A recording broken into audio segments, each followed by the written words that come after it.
Funksionari i lartë shtetëror ka detyrimin ligjor për derdhjen e kontributeve për pension suplementar në masën 3 deri në 5% të pagës së tij bruto.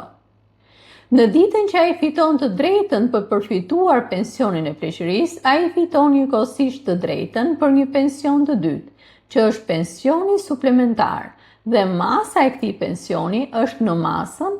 50 deri në 60% të pagës së tij referuese. Ligji përcakton që paga referuese në këtë rast është paga e fundit që ky funksionar i lartë i shtetit ka marrë gjatë kohës së shërbimit të tij në institucionet publike.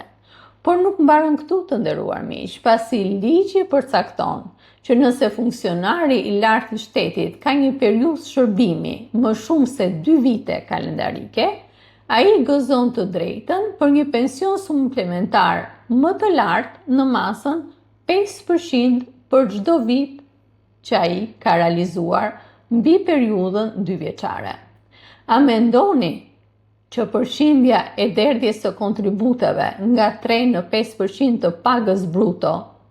është e drejtë të sjellë një përfitim pensioni suplementar në masën 50 deri në 60% të pagës referuese?